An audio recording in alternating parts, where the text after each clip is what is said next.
Every ability in Deadlock has 3 upgrade levels. But often, the amount of points you spend doesn't reflect how much better the ability actually is. So for this Eternus vs Initiate, we are making every level 2 upgrade 2 times as good and every level 3 upgrade 5 times as good. Is that going to be enough for a team of 6 Initiates to beat 6 Eternus players? Let's find out.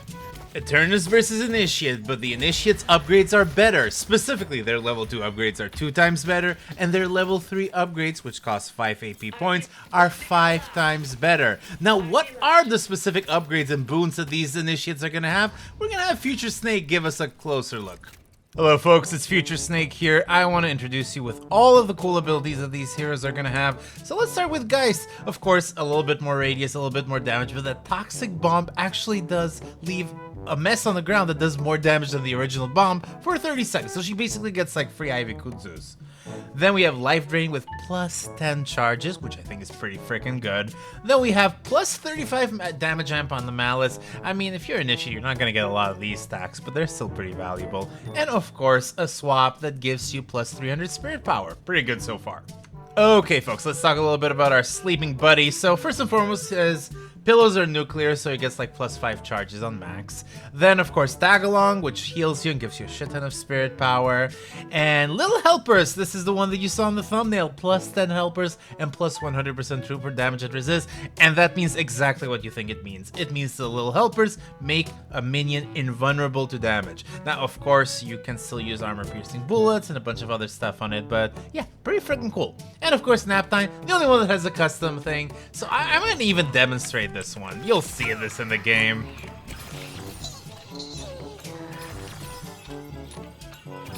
Okay, hero number 3, it is our Paradox. So, you know, much better grenade, blah, blah, blah. Plus 10 time walls, just in case you need more time walls.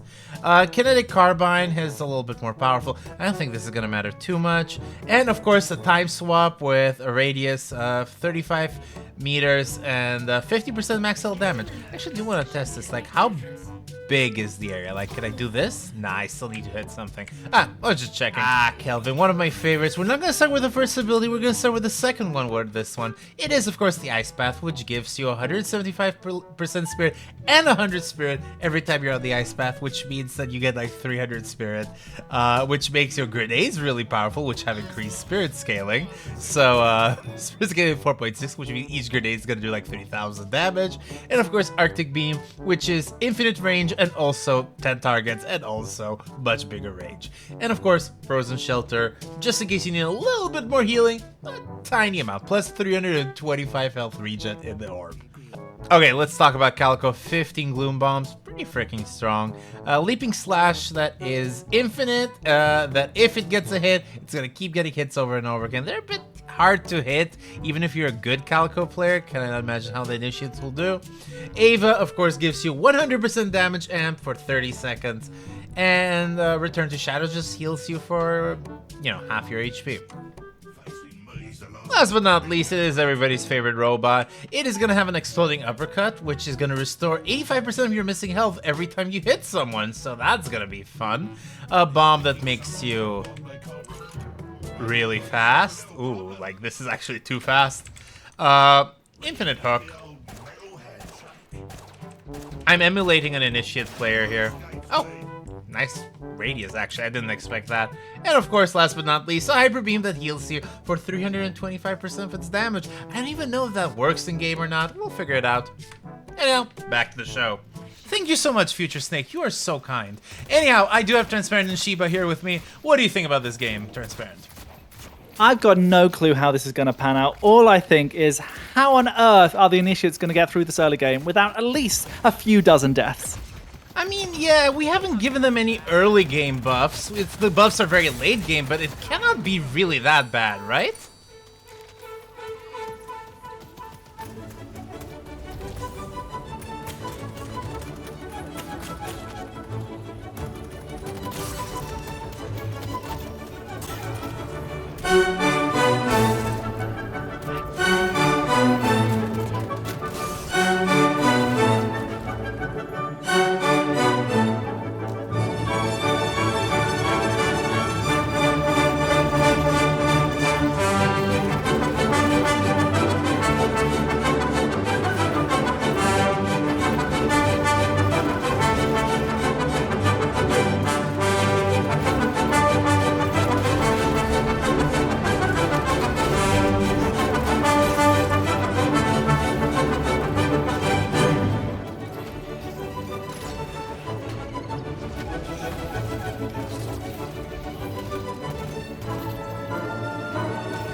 that's how I bought $200,000 worth of Legos from some company in Utah for just $1,000. Regardless, this Bebop does have his very first upgrade. It is gonna be Hook.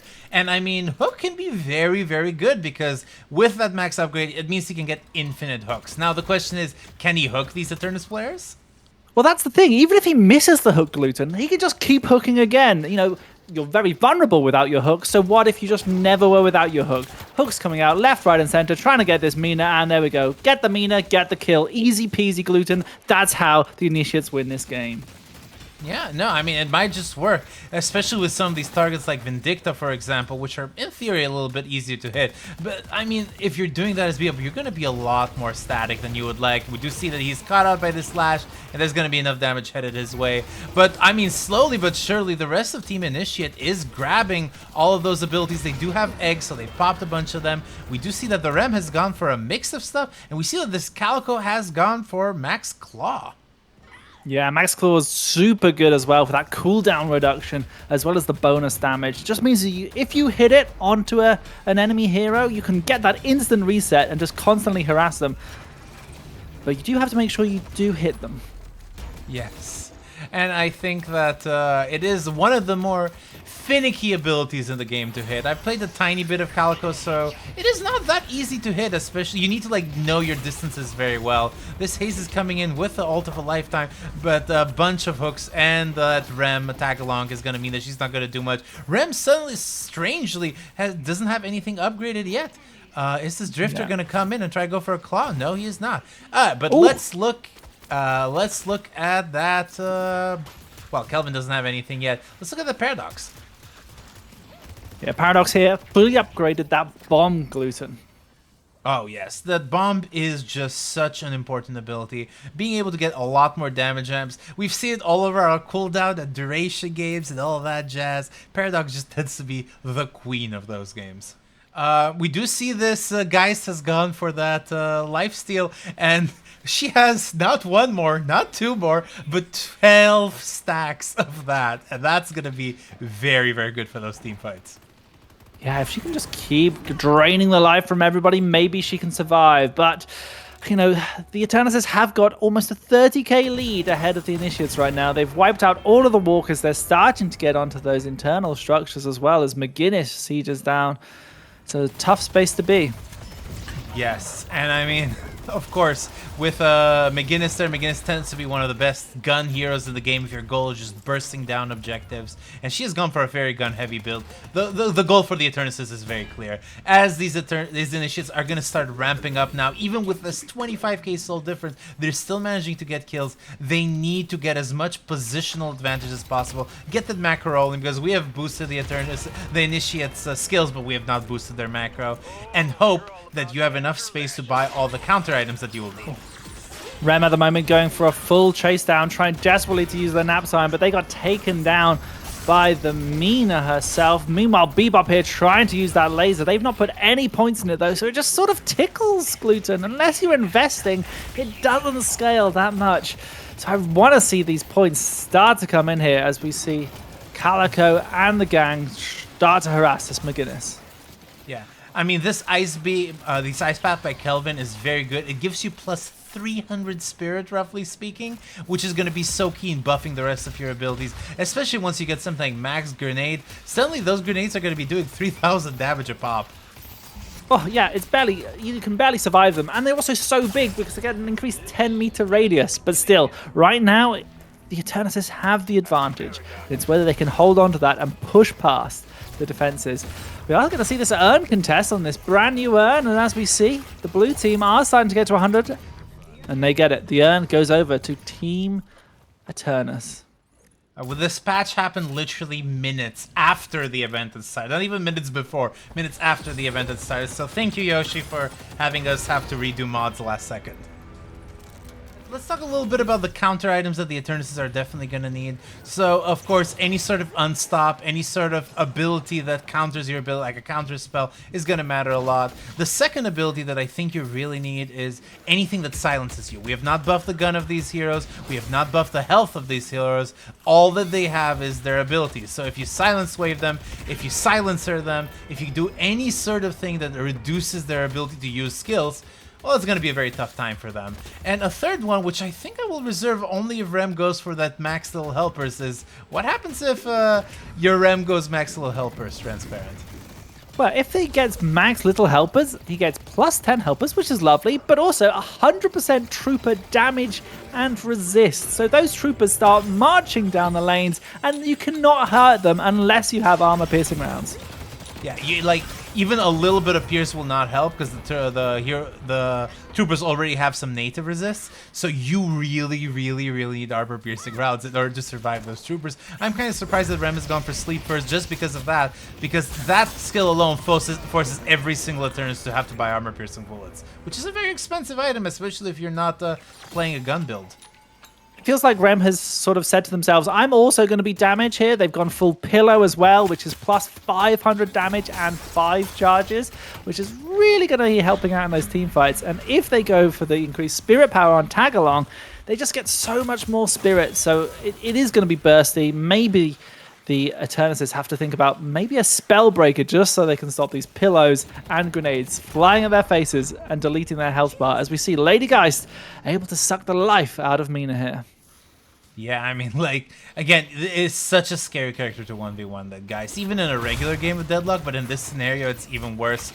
We need to talk a little bit about some of the hero choices that Team Eternus has made, and I want to talk specifically about Drifter and Vindicta. Both of those are heroes that have, in theory, infinite scaling. Every time they get an isolated kill, or every time they get a snipe kill, they do get a little bit more weapon damage, and that's going to matter a lot in keeping up with the damage that these initiates are outputting.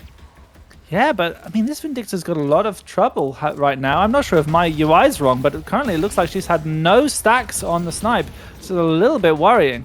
But that Drifter, just to clue you in, has got 39 stacks. So, yeah. Oh, no, hang on. The UI's updated. They've got 84 stacks. Yeah, I have 90 on my end, so I think we're fine. I think this Vindicta has not forgotten how to play the game. Thank God. That would be pretty bad. We do have 5 Eternus 6 players in this event and 1 Eternus 1, so a bit of an eclectic mix. So, I mean, this Vindicta is one of the E6 players, and she's doing a fantastic job with these snipes. So much so that taking down the structures was just worth it completely. She has got a lot of damage coming out there, for sure. But as those 2 main carries for the Eternuses go down, they need to have a little bit of a respite, maybe picking up some of those side lanes as well, as Rem has started to go for that little helpers, which means that the movement speed as well is going to be pushing in those lanes a little bit harder. I do love this McGinnis strat. Between her wall and her max heal and her gun damage, she's just been pushing non-stop to try and get objectives. At the end of the day, it is an objective game. It is not a kill game. It is not a do the most damage with your Kelvin bomb game. And this McGinnis can certainly win those objectives one after the other. And even if she dies for it, who cares? Very old school McGinnis, like McGinnis of a year ago, if you will. Yeah, I mean, you know, it's kept these lanes pushed out. Only 1 Guardian has gone down on their side. But one of the great things about this Glutensnake event particularly is that it's about the Initiates having to make the turnaround. It's not about the Eternuses having to catch up with the Initiates. It's completely the other way. And instead, that's why we're starting to see a few kills. And this is where the structure damage will start to come out from the side of the Initiates. Yeah, I mean, this mid-boss take is very smart. They do manage to pick all 3 of those mid-bosses. No real contest from the Eternus team, and it makes a lot of sense. That Rem with infinite sleep is just too freaking dangerous. Yeah, I mean, it's great boss control normally as we see this Lady Guys get sniped. That is 1 extra kill there. But with this Rem, the flashlight is there. Vindicta goes night-night. I mean, it's a tough balance for the Eternuses. They have to build damage early on and then probably need to start building defense later on to try and burst through. Have they scaled enough? We'll have to wait and see. But there is certainly a lot of damage starting to come out as this Kelvin has maxed out both Grenade and Ice Path and has got those key 2 skill points into Arctic Beam, which makes the spirit scaling of that even more impressive. Yeah, Arctic Beam can be such a scary skill, and we see the power of the grenade guilds too with just a single throw. Those aren't just grenades. I like it's full on napalm and everything, just all in one icy explosion filled with the rocks of everyone you've ever hated coming out from Kelvin. Yeah, I mean, right now the urn is being secured and it just seems to be such a bad position. Oh, but nice pick here. I Still, think the that you're going to Eternus be is- able to wrap her up, right? Yeah. Oh we my see god, she a last gets second knocked down. one. A second one. That is horrible. Yeah, Vindictive here, just trying to make sure they don't get peppered too much as they put out some damage. Still, as the knockdown comes out, they get to counterspell it here this time, putting on pressure to everyone else. She's trying to find those potential kills. Mina here, desperately trying to help peel for their Lash, who's found themselves in a little bit of trouble with these damages. Yeah. I mean, like, I think to me the game plan is just so clear for the Eternus side. It is just a question of execution, and these initiates are just proving to be a lot stronger than you would expect with these bombs and these hooks. We do see that the Bebop has gone for max bomb here, and that gives him a 25 meter a second speed up every time he plants one. Yeah, he suddenly becomes the Flash. He'll zoom past you and then explode wherever he wants. That's the beauty of it. Still, yeah, this Paradox going in for the base right now, it's a little early for that, as Drifter is more than happy to have you as an isolated kill, even if you do a lot of damage. Oh, and out comes the bomb. That's going to zone away those enemies for quite some time. Yeah, but again, this shrine is half eliminated. Not half eliminated, fully eliminated. Oh my god! The shrine's HP went 90% down with a single Paradox bomb. The team of initiates has really learned some lessons from that beginners, huh? Just a big fight happening here yet again. The haste has been picked up over and over again. I mean, she is a very fragile target, and normally she's just used to sleep daggering and getting a bunch of fixation stacks. But the damage from the average initiate, the output is just too freaking high. Going in for those fences, I do like that Mina pick. Her bats are going to be just so freaking important at getting all of those kills. Yeah, also she can evade some of those abilities if she's very careful, very quick. But this Rem with the ultimate nap time, the non-stop sleepies, they are looking to get some distance between them and their enemies. But here we go, the sleep coming out onto 2. The wall put up just in time, blocking it. But as we see Paradox here trying to get that swap with this Drifter, trying to do this 1v1 instead. Yeah. In the meantime, the entire enemy base is being destroyed. These initiate players have realized, wait, we have all the damage that we need. Just go in and try and wrap things up. Maybe that is the strat for us. And again, this Kelvin is proving to be so freaking strong. Yeah, he has got full upgrade now on this beam. He's almost got full upgrade on everything. He's just 1k away. He's able to put the Patron to shame as this beam scatters around, ricochets everywhere. They're just looking to farm up farm kills. It's GG, well played, and then initiates take this one, Gluten. Don't forget to like and subscribe. If you like the idea of initiates having more powerful abilities than the Eternus players, you should check out this game where we made the initiates lore accurate. This was the 5th iteration of this game, with 2 of them being massive Eternus victories, 2 of them being massive initiate victories, and 1 of them being just a server reset. So this game was impossible to balance. I hope you enjoyed it regardless. Thank you so much to our Patreons, and have a good day, folks.